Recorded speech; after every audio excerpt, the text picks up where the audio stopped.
I never thought I'd be the kind of woman standing in a courtroom, watching everything I'd built crumble like a sandcastle at high tide.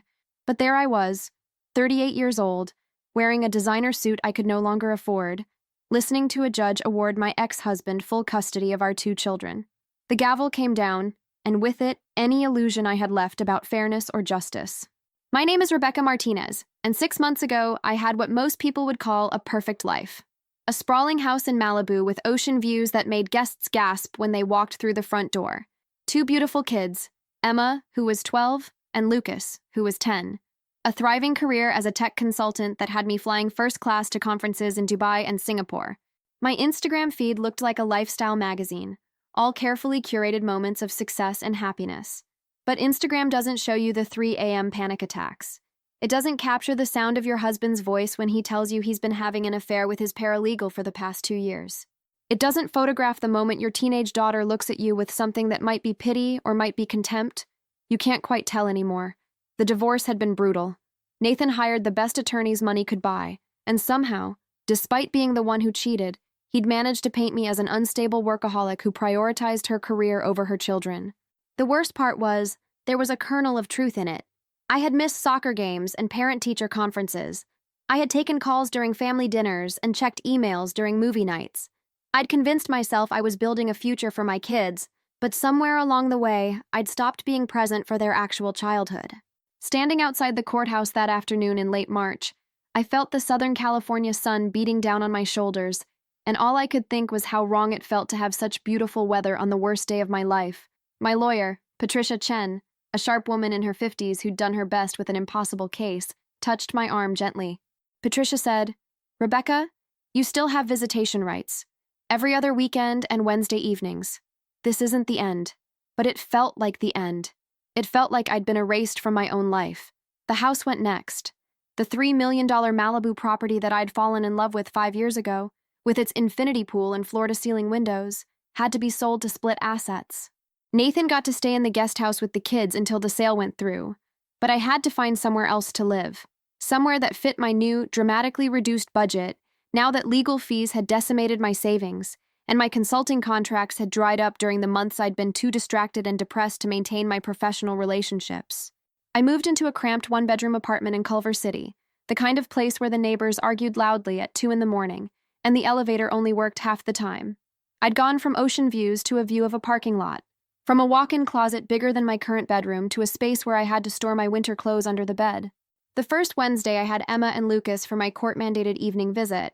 They sat on my IKEA couch, the kind I hadn't owned since my 20s, and looked around with barely concealed disappointment. Emma said, "Mom, where are we supposed to sleep when we stay over?" I'd bought a blow-up mattress, still in its box in the corner. I said, "I thought we could make it fun, like camping. Indoor camping." Lucas, who'd always been my little optimist, my sunshine boy, just nodded quietly. But Emma rolled her eyes, and I saw so much of Nathan in that gesture that it physically hurt. The evening was awkward. I'd ordered pizza because I hadn't had time to grocery shop, and we ate it mostly in silence while watching a movie none of us were really interested in. When Nathan came to pick them up at 8:30, right on schedule, Emma practically ran to the door. Lucas hugged me, but it was brief, perfunctory. The kind of hug you give a distant aunt, not your mother. After they left, I sat on that cheap couch and cried for 2 hours straight. Not delicate, photogenic tears, but the ugly kind. The kind that left my face blotchy and my eyes swollen. I cried for what I'd lost and for what I'd never actually had. I cried for the mother I thought I'd been versus the mother I actually was. The next few months were a blur of barely getting by. I picked up freelance work here and there, projects that were far beneath my skill level but paid the bills. I went to therapy twice a week because the court required it as part of my custody agreement, sessions where I sat across from Dr. Helen Ramirez, a kind woman with gentle eyes who asked me questions I didn't want to answer. The work I found was demoralizing. I'd spent 15 years building expertise in enterprise technology consulting, advising Fortune 500 companies on digital transformation strategies. Now I was doing basic website audits for small businesses that paid $300 a pop. I'd review their sites, write up recommendations they probably wouldn't implement, and move on to the next one. It was soul-crushing work, not because it was beneath me in some snobbish way, but because it required none of my actual skills or experience. I was a concert pianist playing chopsticks. My finances were a constant source of anxiety. The legal bills alone had been devastating. Nathan's attorneys had dragged out the divorce proceedings, filing motion after motion, each one costing me thousands of dollars to respond to. My attorney Patricia had been worth every penny, but every penny had added up to nearly $75,000 by the time everything was finalized. My savings, which had once been substantial, were gone. I'd cashed out my retirement accounts early, paying penalties and taxes, just to cover the legal fees and the deposit on my apartment. I started having panic attacks in the middle of the night. I'd wake up at 3 a.m, my heart racing, my chest tight, convinced I was having a heart attack. The first time it happened, I almost called 911. But I Googled my symptoms instead and realized it was anxiety. I taught myself breathing exercises.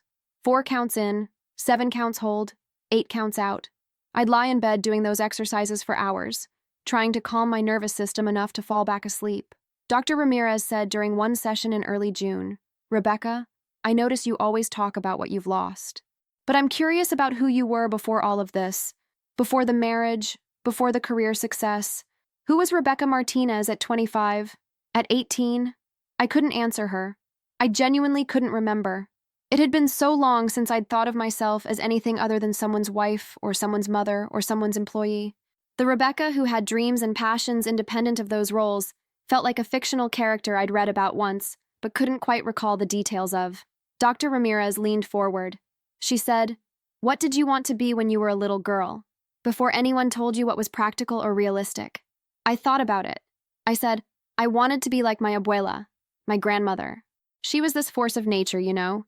She'd immigrated from Mexico with nothing, worked 3 jobs to put my dad through college, and she never took crap from anyone. She used to tell me, "Mija, you have a voice. Use it. Don't let anyone make you small." Dr. Ramirez said, "And did you? Use your voice?" The question hit me hard. I said, "I used to. In high school, I was in speech and debate. I won state championships. I argued about policy and justice and all these big ideas. I felt powerful when I was at that podium. But then, I don't know. Somewhere along the way, I stopped. I learned that being agreeable was more valuable than being right. I learned that making people comfortable was more important than speaking truth. I learned to make myself small, even though my abuela would have been so disappointed. That session broke something open in me. I started thinking about all the moments I'd silenced myself. Every time Nathan had dismissed my opinion, and I just let it go. Every time I'd been in a meeting at work and had an idea but didn't share it because I didn't want to seem aggressive or difficult. Every time Emma or Lucas had asked me something and I'd deferred to Nathan's judgment instead of trusting my own. I'd spent 20 years shrinking myself, and I hadn't even realized I was doing it. My parents had both passed away, Dad from a heart attack when I was 30, Mom from cancer just 2 years ago. They'd left me their house in Pasadena, a modest craftsman-style home from the 1920s that I'd kept meaning to sell but never got around to. After Mom died, I'd hired a service to clean it out and put it on the market, but then the divorce started, and I'd put everything on hold. The house had just been sitting there, empty, with all of Mom and Dad's things still inside. One Saturday in mid-July, when I didn't have the kids and couldn't stand being in my depressing apartment for another minute, I drove out to Pasadena. I told myself I was finally going to start sorting through things. Maybe get the house ready to list. The real estate market was good. The money from the sale would give me some breathing room, maybe enough to afford a 2-bedroom apartment so the kids would have their own space when they visited. The house smelled like dust and memories when I opened the front door. Everything was exactly as I remembered it from Mom's last days. Her reading glasses still on the side table next to her favorite chair. Dad's collection of vintage vinyl records lining the built-in shelves. The kitchen with its yellow tile countertops that Mom had always hated, but never got around to replacing. I wandered through the rooms, touching things, picking up photo albums and setting them down again. There were pictures of me as a kid, gap-toothed and grinning, sitting on Dad's shoulders at Disneyland. Pictures from my high school graduation, my face full of hope and possibility. Pictures from my wedding to Nathan, both of us so young and certain we had it all figured out. I spent hours going through those albums. Each photograph was a time capsule, a reminder of who I'd been at different stages of my life. There was a photo from my quinceañera, wearing a ridiculously puffy pink dress, surrounded by family members, many of whom had passed away now. I remembered how grown up I'd felt that day, how ready I was to take on the world. There were photos from college, me and my roommates at USC football games, at late-night study sessions, at protests and rallies. I'd been so politically engaged back then, so passionate about social justice. I'd organized a campus-wide protest against the university's investment in private prisons. I'd volunteered at a legal aid clinic, helping immigrants navigate the system. When had I stopped caring about those things? When had I become so focused on my own advancement that I forgot about the larger world? I found a photo of me at 22 at my college graduation. Mom and Dad stood on either side of me, beaming with pride. Dad had his arm around my shoulders, and Mom was holding a sign she'd made that said, "Our daughter, the consultant." I'd already accepted the job at TechCore by then. It had felt like such a victory, like I'd made it. But there was another acceptance letter I'd received that spring, one I'd turned down.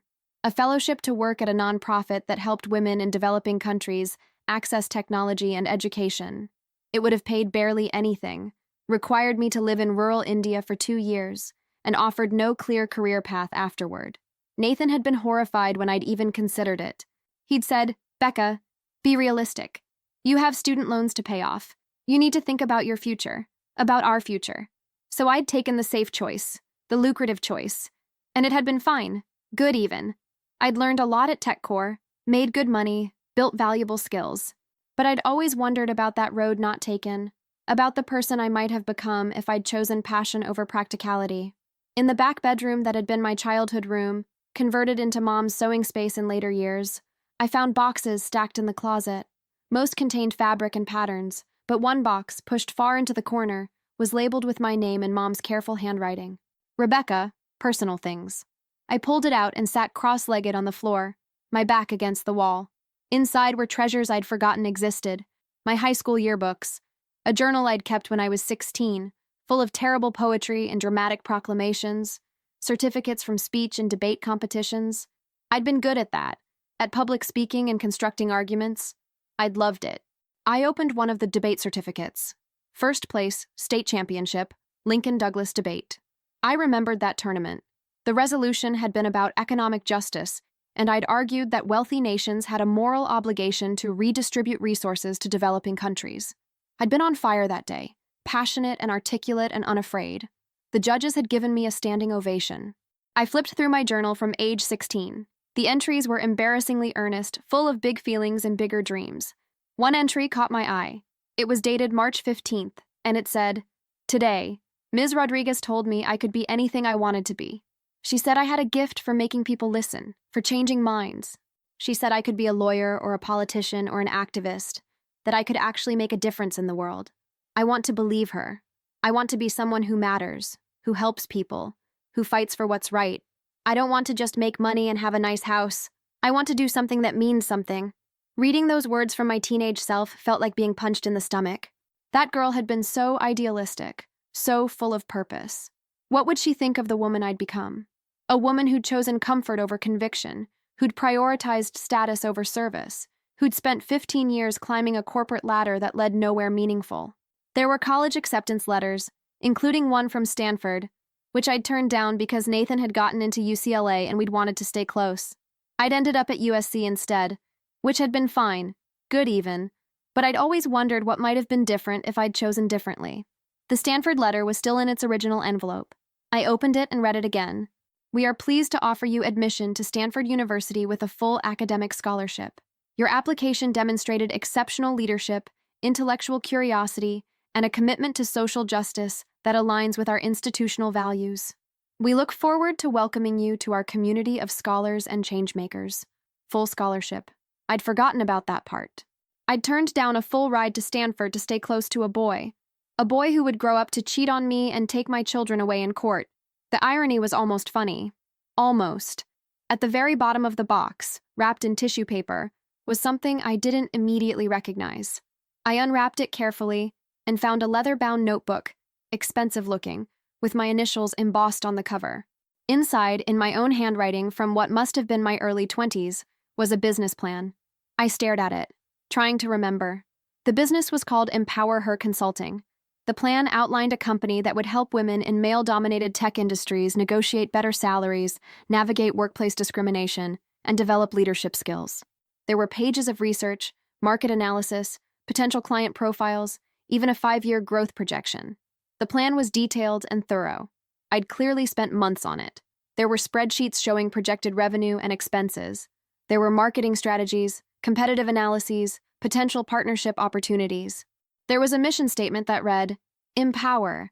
Her exists to ensure that every woman in technology has the tools, resources, and support to achieve her full potential and to create workplaces where gender is no longer a barrier to success. I flipped through the pages and memories started flooding back. I'd written this plan during my first year at TechCore. I'd been assigned to a project team that was all men except for me and one other woman, an engineer named Samantha Chen. We'd both been excited about the project, a major software implementation for a financial services company. But from day one, our contributions were dismissed or ignored. In meetings, the men would talk over us.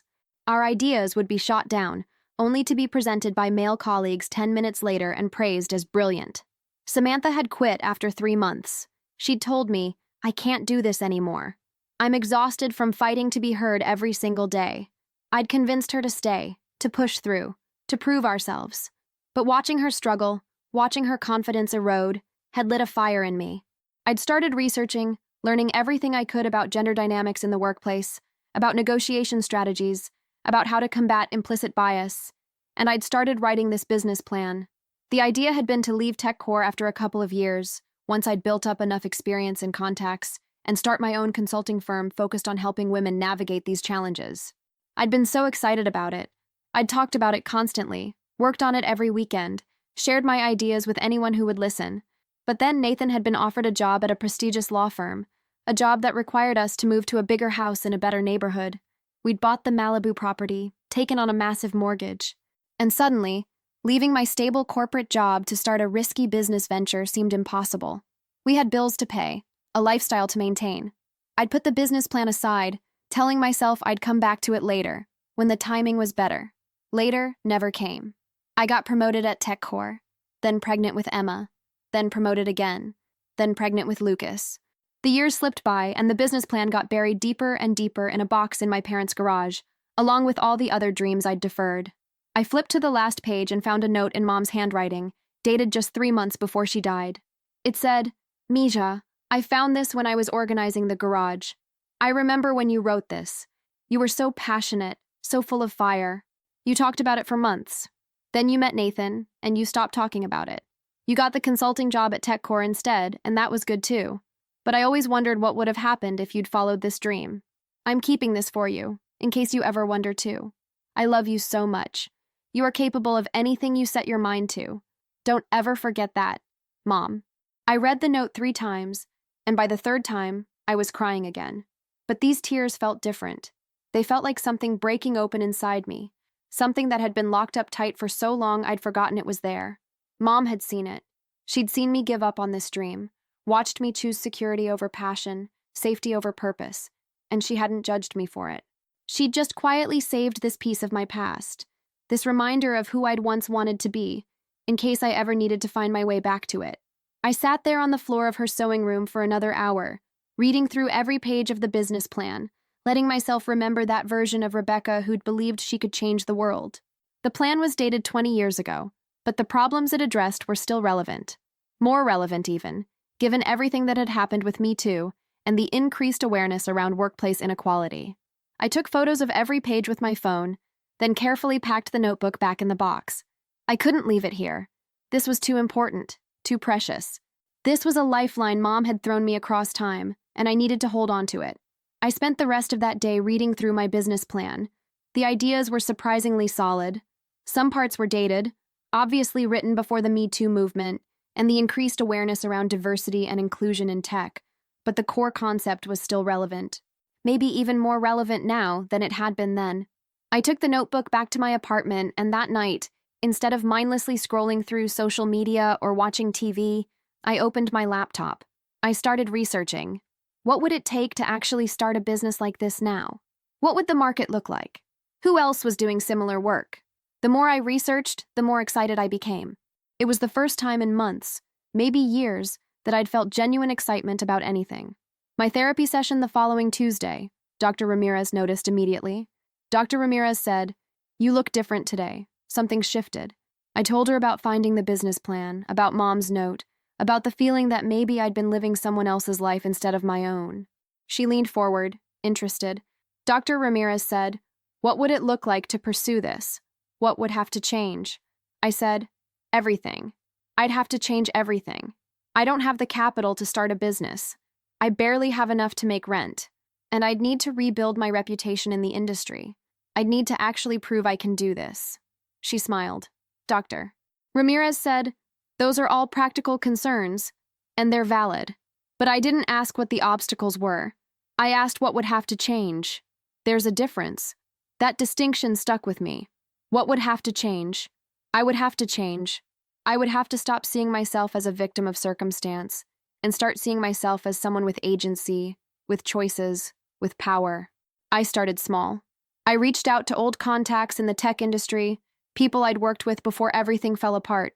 I was honest with them. I told them I was going through a divorce, that I was rebuilding, that I was looking for opportunities. Some didn't respond, but some did.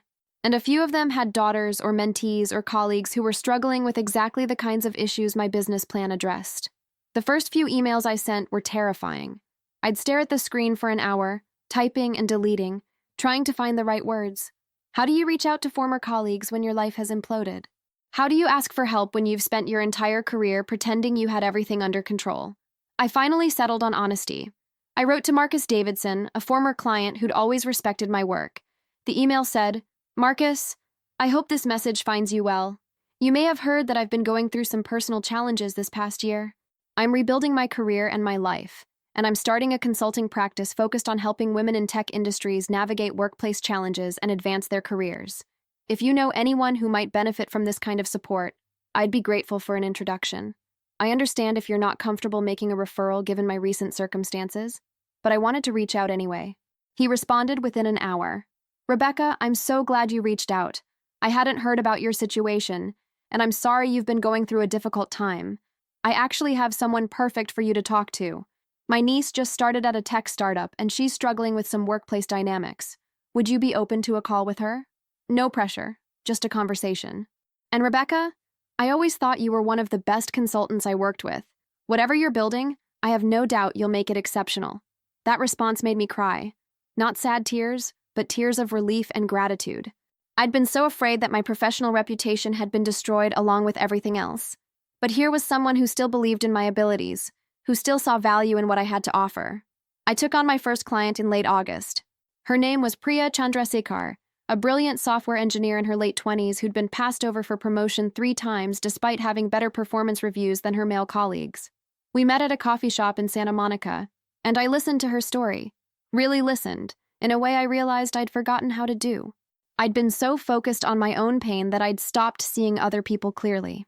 Priya was tiny, maybe 5 feet tall, with long black hair she wore in a braid down her back. She had the kind of energy that made you sit up and pay attention, but she told me that at work people treated her like she was invisible.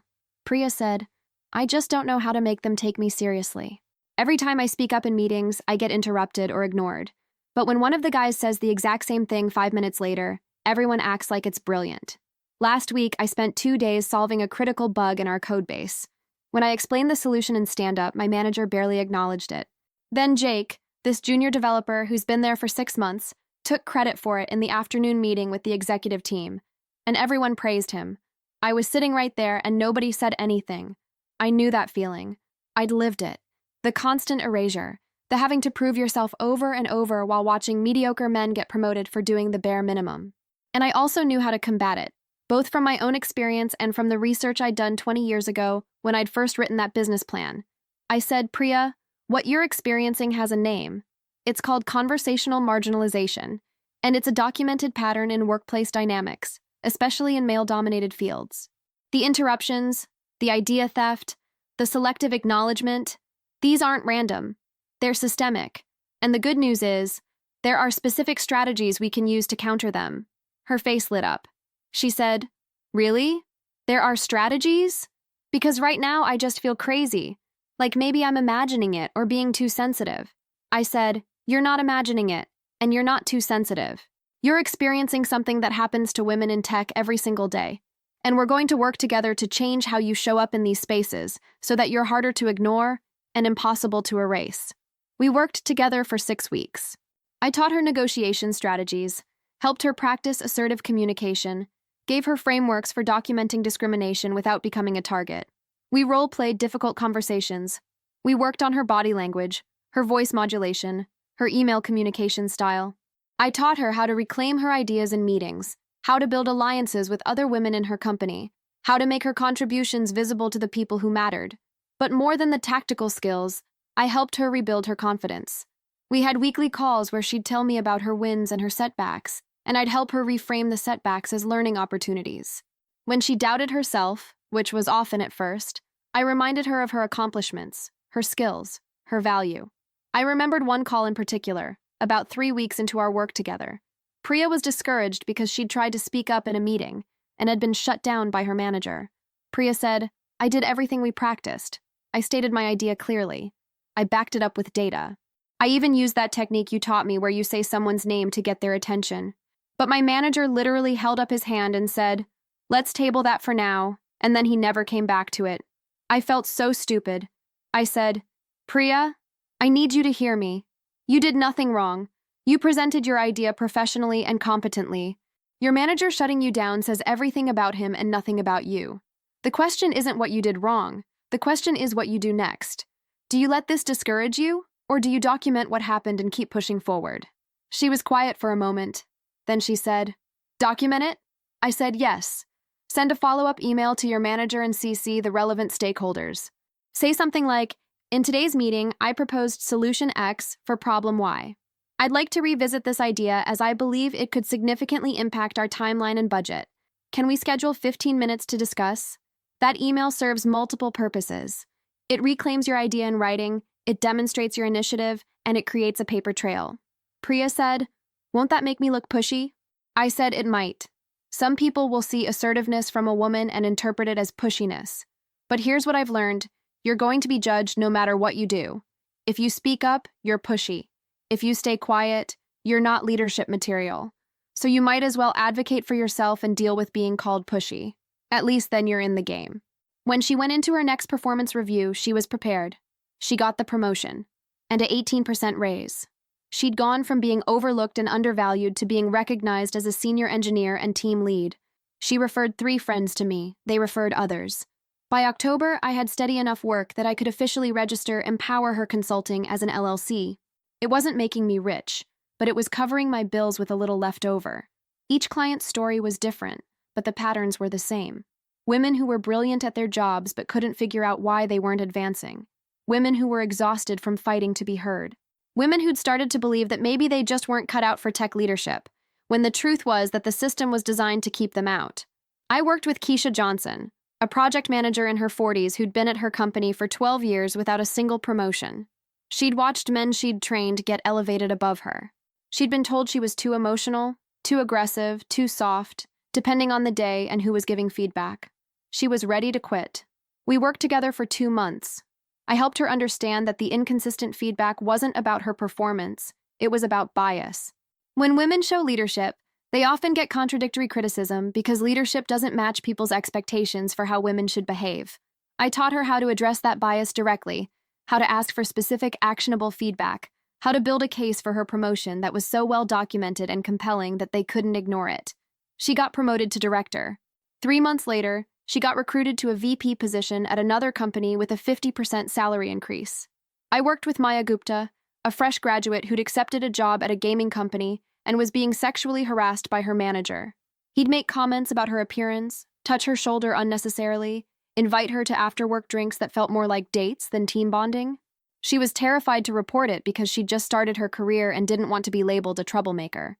We developed a strategy. She started documenting everything, every inappropriate comment, every uncomfortable interaction. She built relationships with HR and with other women in the company. She learned her company's harassment policies inside and out. And when she finally made a formal complaint, she did it in a way that was professional, well-documented, and impossible to dismiss. Her manager was fired. The company implemented new training and policies. And Maya became an advocate for other junior women dealing with similar situations. More importantly, I woke up every morning with purpose. I had a reason to get out of bed beyond just surviving until the next weekend when I could see my kids.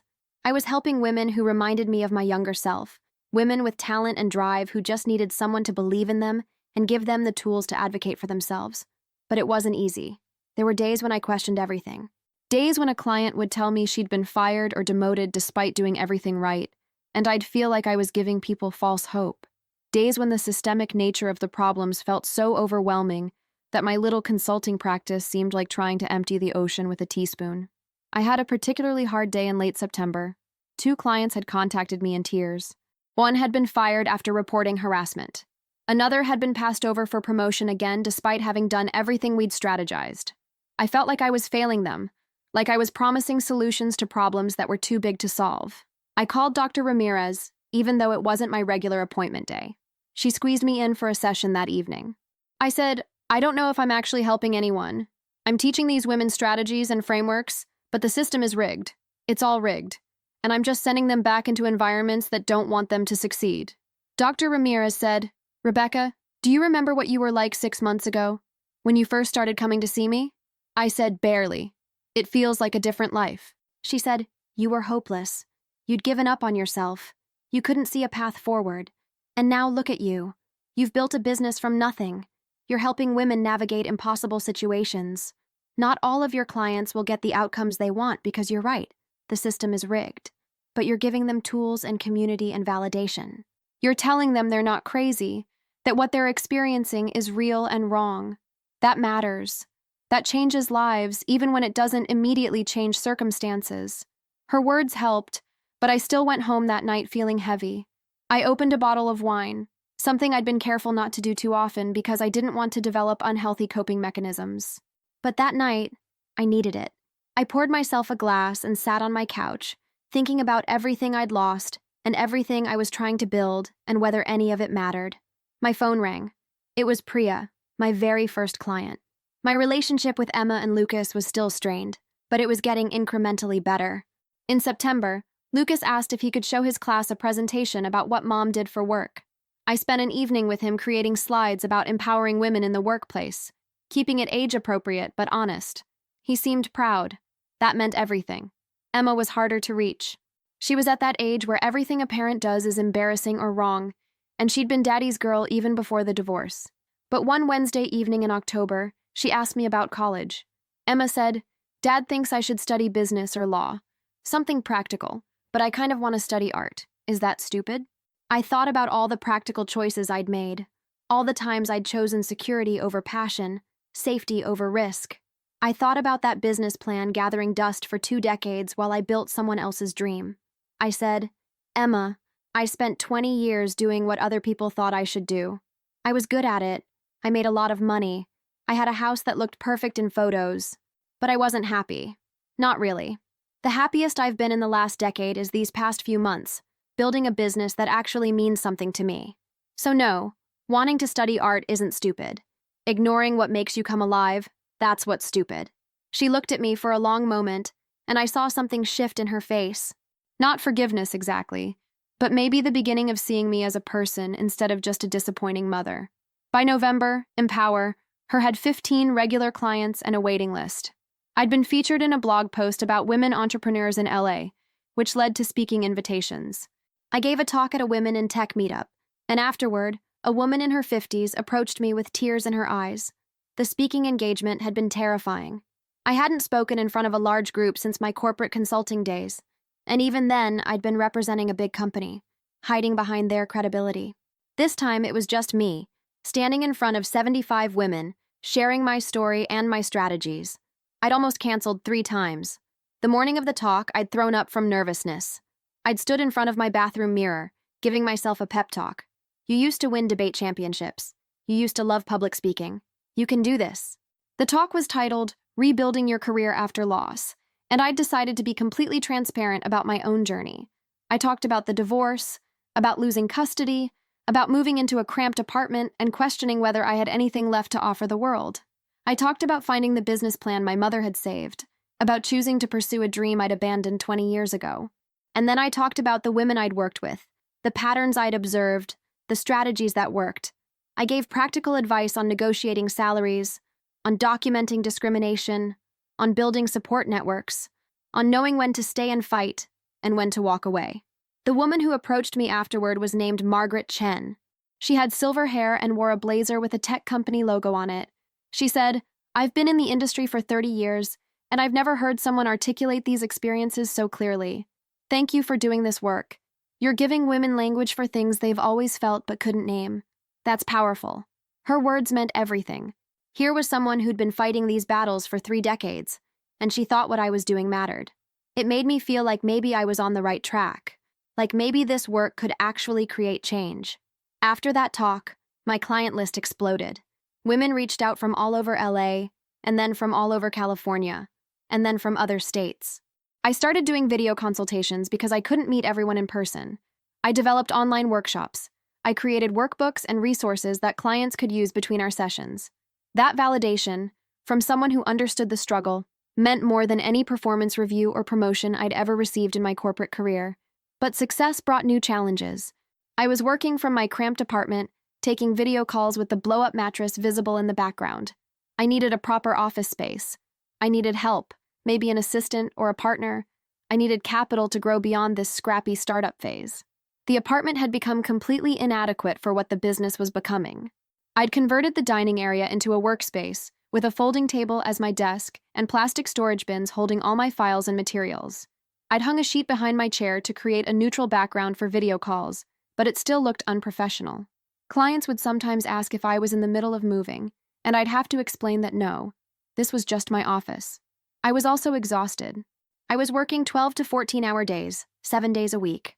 I'd see clients from 8 in the morning until 6 at night, then spend evenings responding to emails, developing new materials, marketing the business, and trying to manage the administrative side of running a company. I wasn't eating well. I wasn't exercising. I definitely wasn't sleeping enough. One night in late November, I fell asleep at my laptop and woke up 3 hours later with my face pressed against the keyboard. My neck was killing me, and I had QWERTY imprinted on my cheek. I looked at myself in the bathroom mirror and barely recognized the woman staring back. I'd lost weight, not in a healthy way, but in a stress and not eating way.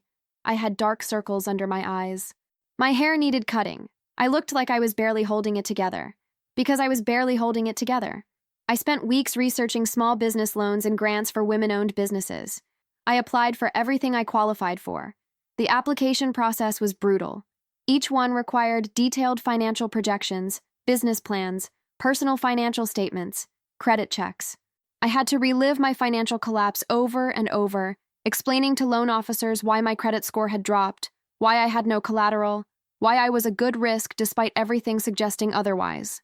Most applications were rejected. The rejection emails were polite but firm.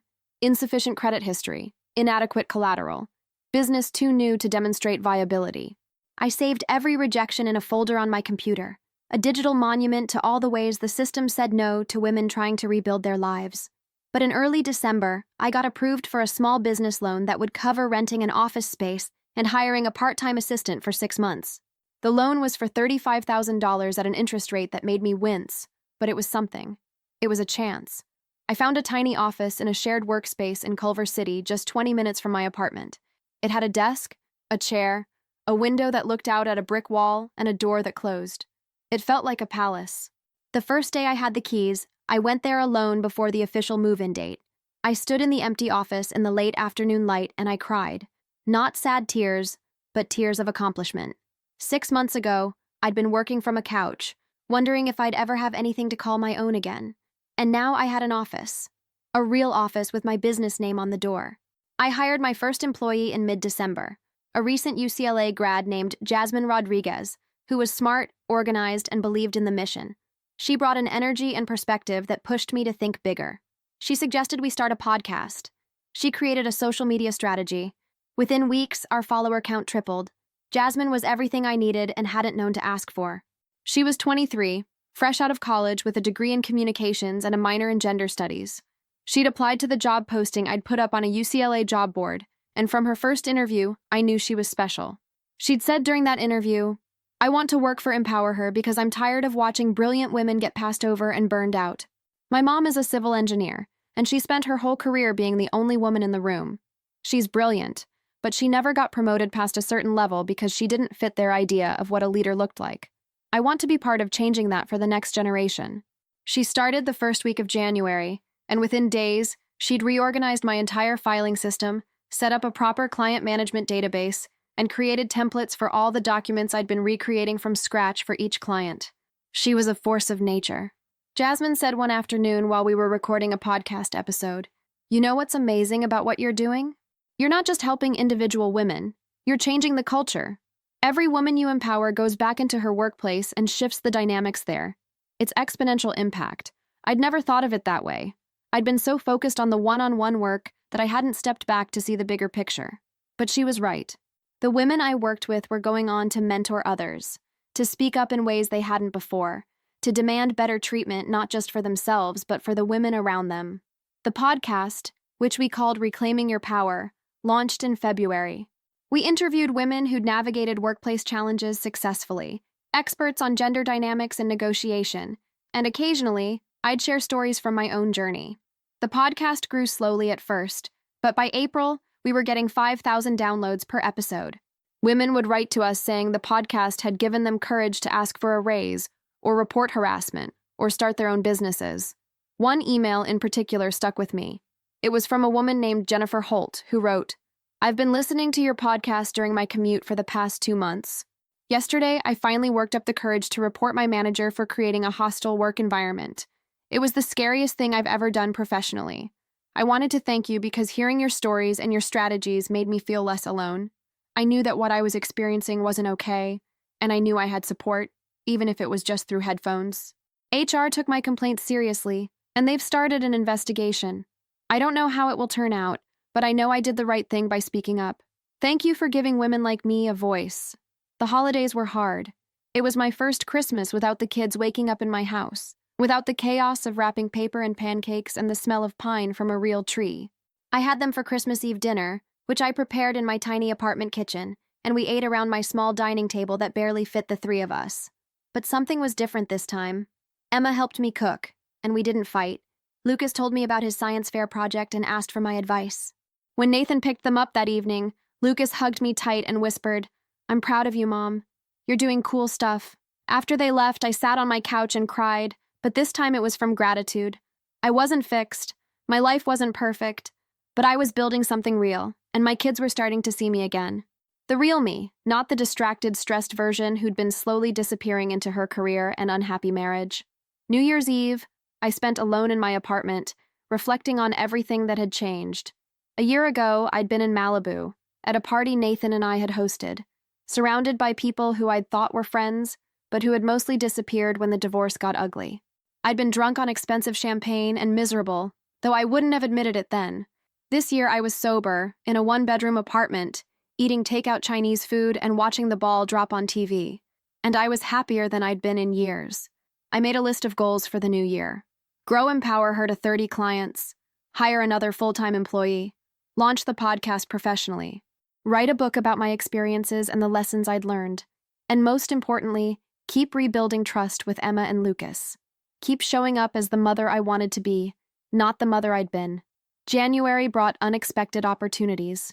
A venture capital firm that focused on women-led businesses reached out after seeing an article about Empower Her. They wanted to meet. I spent 2 weeks preparing a pitch deck, working late into the night, calling on every skill I'd developed in my corporate consulting career. The article that caught their attention had been in a small online publication called Tech Women Today. The journalist, Amanda Liu, had reached out in December asking if she could profile Empower Her for a series on women entrepreneurs who were disrupting traditional industries.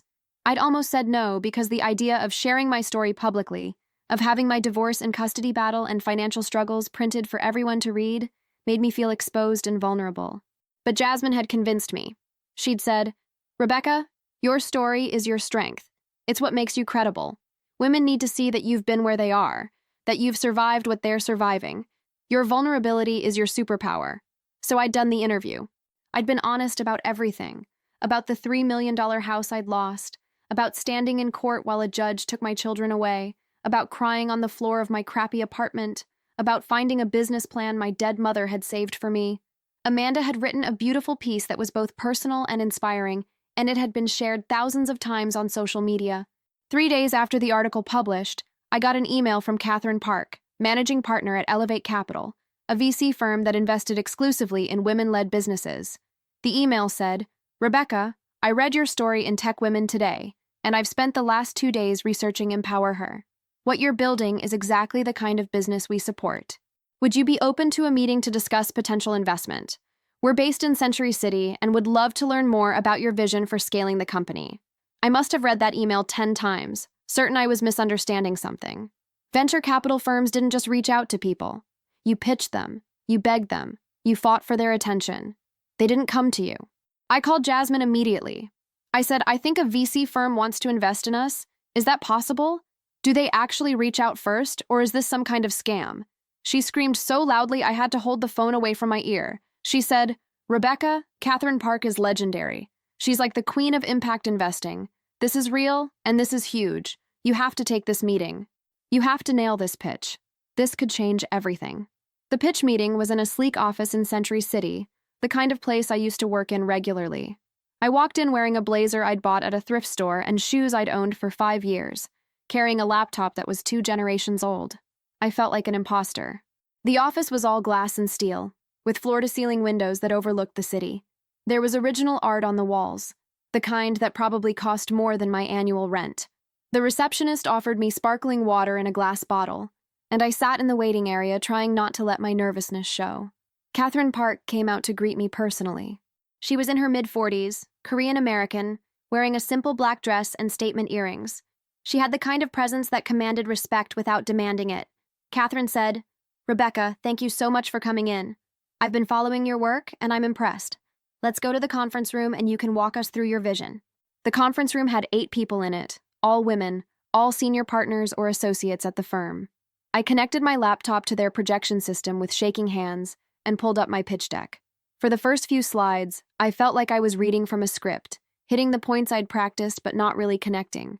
I talked about the market opportunity, the revenue model, the competitive landscape. It was all fine, but it was flat. Then Catherine interrupted me. She said, Rebecca, I've seen 100 decks with market analysis and revenue projections. What I want to know is why are you the person to build this company? What do you understand about this problem that others don't? Her question broke something open. I stopped reading from my notes and just talked. I said, I understand this problem because I lived it. I spent 15 years in tech consulting, and I was good at my job. Really good. But I was also exhausted. Exhausted from being interrupted in meetings. Exhausted from watching men get promoted for work I'd done.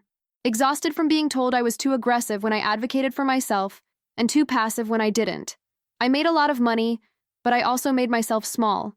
I silenced parts of myself to fit into spaces that were never designed for me.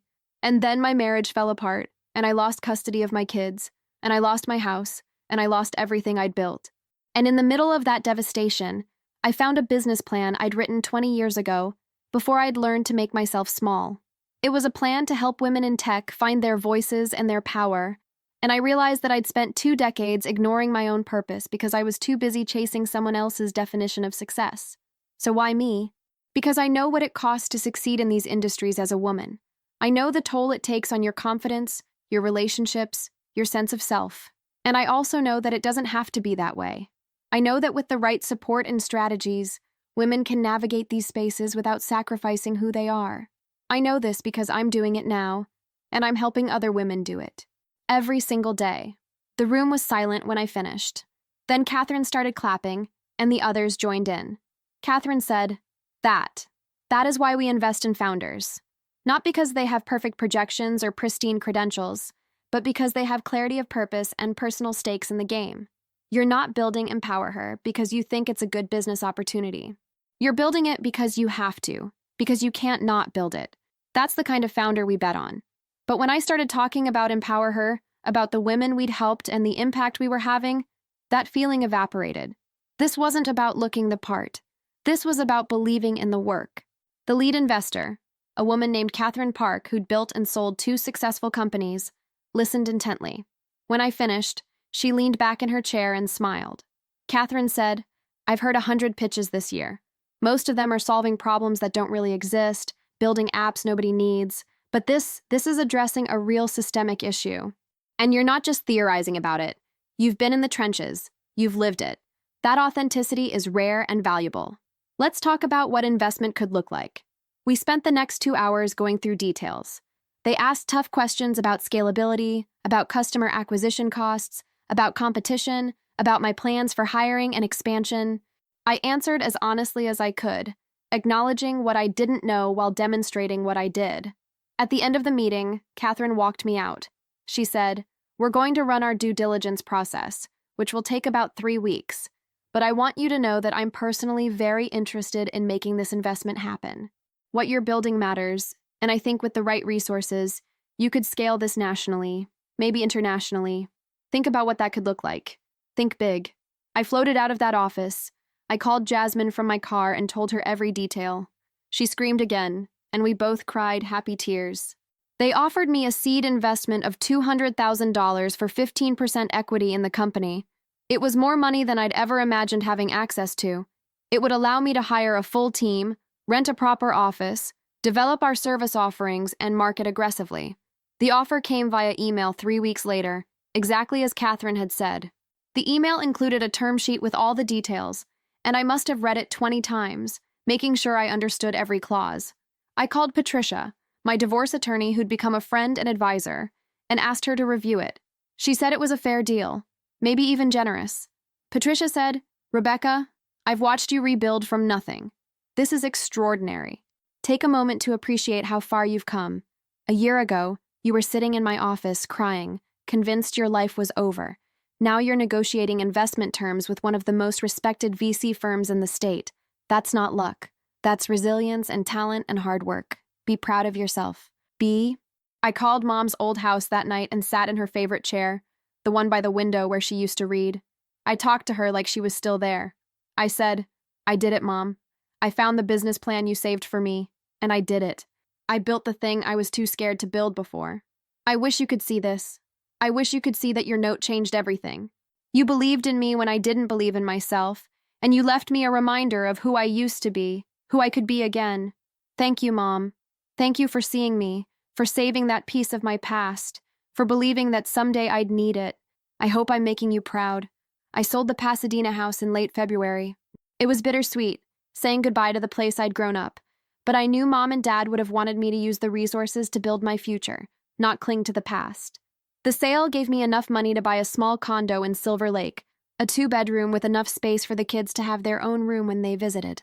The first time Emma and Lucas came to the new place, Emma's face lit up when she saw her room. I'd let her pick out paint colors and bedding online, and we decorated it together. It wasn't fancy, but it was hers. Emma said, "This is actually really nice, Mom. It feels like home." That was the moment I knew we were going to be okay. Not perfect. Not back to how things were before, because honestly, before wasn't that great. But okay in a new way, a healthier way. Empower Her grew faster than I'd anticipated. By spring, we had 45 clients, 3 full-time employees plus Jasmine, and we'd expanded our services to include workshops for entire companies. We were invited to speak at a major tech conference in San Francisco, and I took Emma with me. She sat in the front row while I gave a keynote about the importance of creating inclusive workplaces, and afterward, she hugged me. Emma said, "That was amazing. You're really good at this. Like, really good. I want to be like you when I grow up." I almost broke down crying right there in the conference center.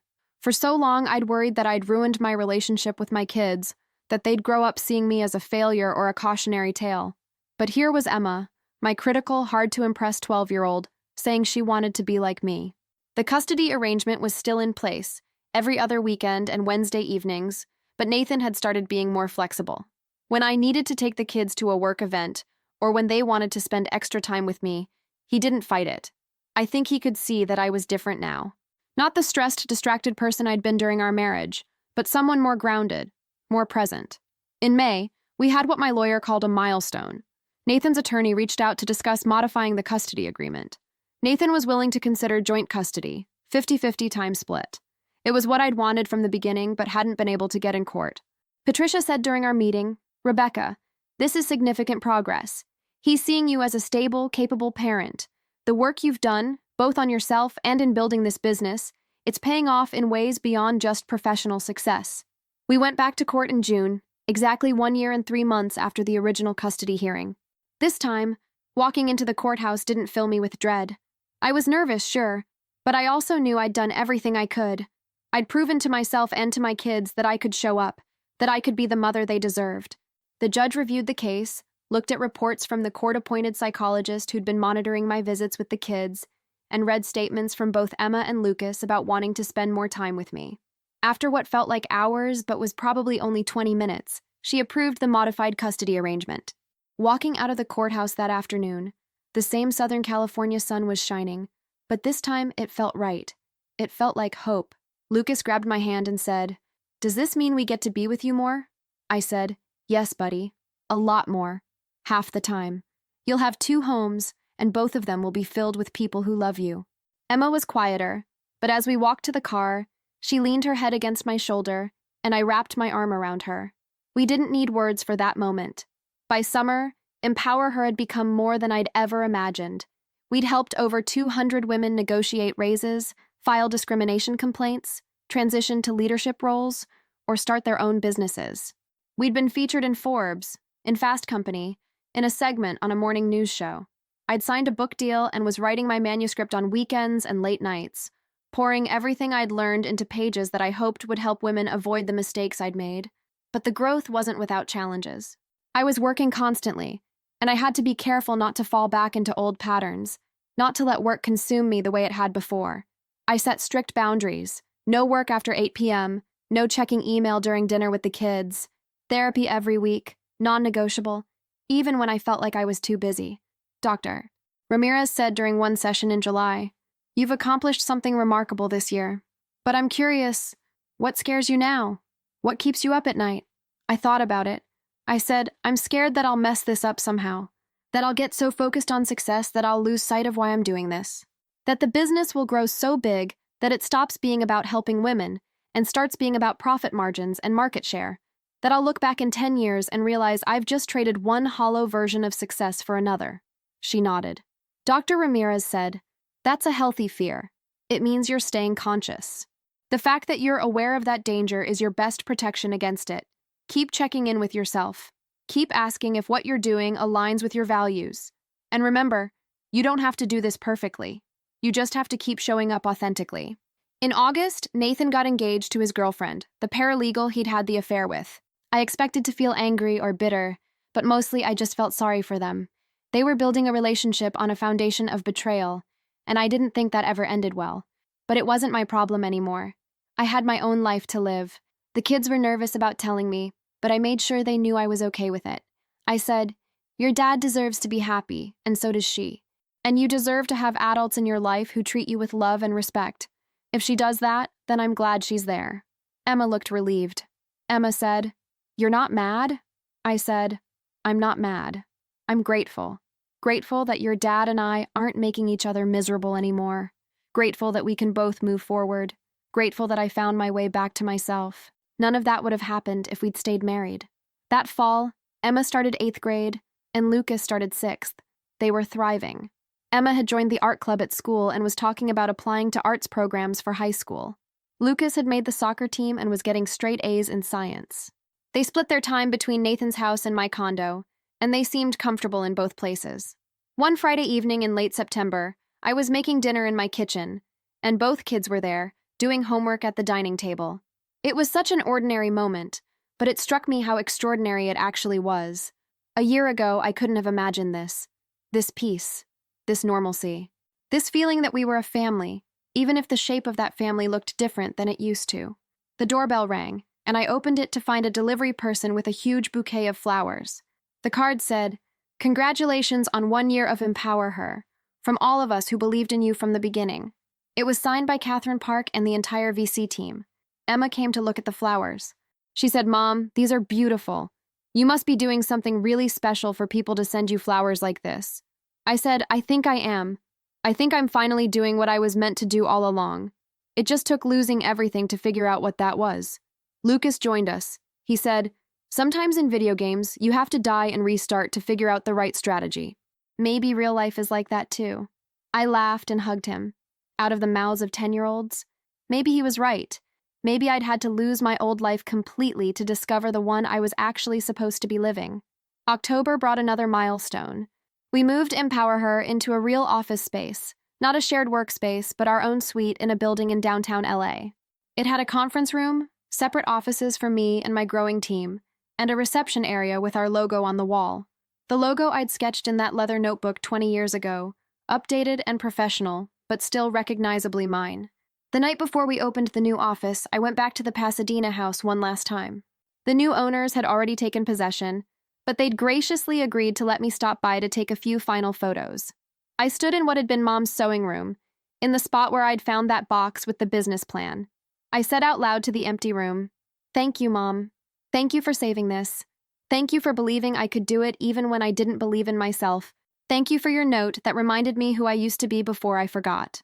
On the 1-year anniversary of finding the business plan, July 22nd, I threw a celebration at the new office. We invited all our clients, past and present, and many of them came. Women I'd worked with early on when I was barely holding it together myself, stood alongside women we'd helped just last week. They shared stories of promotions and raises, of starting their own businesses, of standing up to discrimination and harassment, of finding their voices and their power. One woman, an engineer in her early 40s named Diane Torres, stood up to speak. She said, "A year ago, I was ready to quit tech completely. I'd been in the industry for 15 years, and I was so tired of fighting to be heard, to be respected, to be paid what I was worth." Then a friend told me about Rebecca and Empower Her. Working with Rebecca didn't just help me negotiate a better position at my company. It reminded me why I went into tech in the first place. It gave me back my fire. So thank you, Rebecca. Thank you for doing this work. Thank you for turning your own pain into purpose. There wasn't a dry eye in the room, including mine. This was why I'd started Empower Her. Not for the success or the recognition, though those were nice, but for this. For the opportunity to help women find their strength, their voice, their worth. Nathan came to pick up the kids that evening, and he stayed for a few minutes, looking around the office. He said, "This is impressive, Rebecca. Really impressive. I'm proud of you." It was the first genuinely kind thing he'd said to me in years. I said, "Thank you. That means a lot." He said, "I know I didn't see it back then. I didn't understand what you needed or what you were capable of. I think the divorce was hard on both of us, but maybe it was necessary. You seem happy now. Really happy." I said, "I am. Happier than I've been in a very long time. I hope you are too." He nodded. Nathan said, "I'm getting there. We're getting there." After he left with the kids, Jasmine came over. She said, "Boss lady, I know this has been a long, hard road, but look at what you've built. Look at the lives you've changed. You should be so proud." I said, "I am proud. But more than that, I'm grateful. Grateful that I lost everything because it forced me to figure out what actually mattered. Grateful that my mom saved that business plan. Grateful for every woman who trusted me to help her when I was still figuring out how to help myself." The book came out in November, 2 years almost to the day after I'd stood in that courtroom and lost custody of my kids. It was called Finding Your Voice When Life Silences You, and it combined my personal story with practical advice for women navigating career challenges and personal setbacks. I was terrified about sharing so much of my story publicly, but my editor convinced me that the vulnerability was what would make it resonate. She was right. The book became a bestseller within 3 weeks. I did a book tour, speaking at bookstores and conferences across the country. Women lined up to tell me their stories, to tell me how much the book meant to them, how it had given them hope or courage or permission to change their lives. At a signing in Boston, a woman in her 50s came through the line. She said, "I've been in a dead-end job for 20 years because I was too scared to take a risk. I've been in a loveless marriage for almost as long because I was too scared to leave. I read your book, and I realized I was choosing fear over possibility. So I quit my job, filed for divorce, and I'm starting my own business next month. I'm terrified, but I'm also more alive than I've felt in decades. Thank you for showing me that it's never too late." Stories like that sustained me through the exhaustion of touring, through the moments of doubt and imposter syndrome, through the times when the pressure of success felt almost as heavy as the pain of failure had been. Emma came with me to the Los Angeles book signing, and she sat at the back of the bookstore watching. Afterward, on the drive home, she was quiet. Finally, she said, "Mom, were you really that unhappy when you were married to Dad? Like the way you wrote about it in the book?" I took a breath. I said, "Yes, sweetheart, I was. But not because of you and your brother. Being your mom has always been the best part of my life. I was unhappy because I'd lost myself. I'd spent so long trying to be who I thought I should be that I forgot who I actually was. Does that make sense?" She nodded. Emma said, "Yeah, it does. I think I was mad at you for a long time because the divorce felt like you were choosing yourself over us. But I get it now. You had to choose yourself so you could actually be a good mom. You're a better mom now than you were before, even though we see you less." That was the most mature, insightful thing I'd ever heard her say, and I had to pull over because I was crying too hard to drive safely. We sat in the car, and I hugged her, and she hugged me back, and it felt like we'd finally, fully found our way back to each other. By December, as the year wound down, I took stock of everything that had changed. 2 years ago, I'd been standing outside a courthouse, feeling like my life was over. Now, I had a thriving business with 12 employees. I had a book on bestseller lists. I had joint custody of my kids and a genuine, healthy co-parenting relationship with Nathan. I had financial stability and, more importantly, work that filled me with purpose every single day. But the biggest change wasn't external. It was internal. I knew who I was now. Not someone's wife or someone's employee or even just someone's mother. I was Rebecca Martinez, founder of Empower Her Consulting, author, speaker, advocate for women in the workplace. I was a mother who showed up present and engaged. I was a woman who had survived loss and betrayal and financial ruin and come out stronger on the other side. On Christmas Eve, both kids were with me, and we cooked dinner together in my small kitchen. We made Mom's recipe for tamales, the one she'd taught me when I was Emma's age. We were flour-dusted and laughing, and the kitchen was a mess, and it was perfect. Lucas said while we were wrapping the tamales, "This is my favorite Christmas. Not because of presents or anything, just because it feels like we're all here, like actually here." Emma added, "Yeah, Mom, you're not checking your phone every 5 minutes or taking calls during dinner. It's nice." I'd worked hard to be present, to set boundaries, to remember that success meant nothing if I wasn't there for the moments that mattered.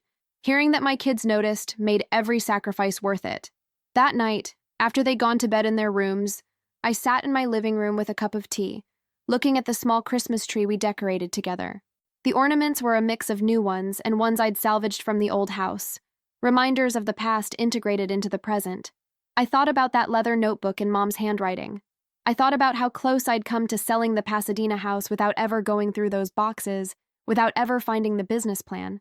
I thought about how one small thing, one note from a dying mother to her daughter, had changed the entire trajectory of my life. Life is strange that way. We think we need these massive interventions, these huge dramatic moments to change course. But sometimes it's the smallest things that save us. A note in a box, a decision to drive to your childhood home on a random Saturday, the courage to pursue a dream you'd buried 20 years ago. I picked up my phone and texted Catherine Park, my lead investor. I wrote, "Thank you for taking a chance on me when I was just a woman with a plan and a lot of hope. You changed my life." She wrote back immediately, "You changed your own life, Rebecca. I just gave you the resources, the courage and the work. That was all you." New Year's Eve, I hosted a small party at my condo, just close friends, my team from Empower Her, the kids, and surprisingly, Nathan and his fiancée. We'd reached a point where we could all be in the same room without tension, where we could celebrate each other's wins without resentment. At midnight, we counted down together, and when the clock struck 12, Emma and Lucas hugged me tight. Emma said, "This year is going to be even better, Mom. I can feel it." I said, "You know what, sweetheart? I think you're right. But even if it's not, even if it's hard, we'll get through it together. We always do." Looking back now, 3 years after that terrible day in court, I can see how every loss was actually leading me towards something better. Losing my marriage freed me to find out who I was outside of being a wife. Losing my house forced me to let go of material markers of success and figure out what actually mattered. Losing custody initially devastated me, but ultimately motivated me to become the mother my kids deserved, not the distracted one I'd been. And finding that business plan in Mom's house, that wasn't luck or chance. That was her final gift to me. A reminder that I'd once been brave enough to dream big, that I'd once believed I could change the world. She saved that dream for me until I was ready to claim it again. Empower. Her isn't just a business now. It's become a movement. We have chapters starting in 5 other cities.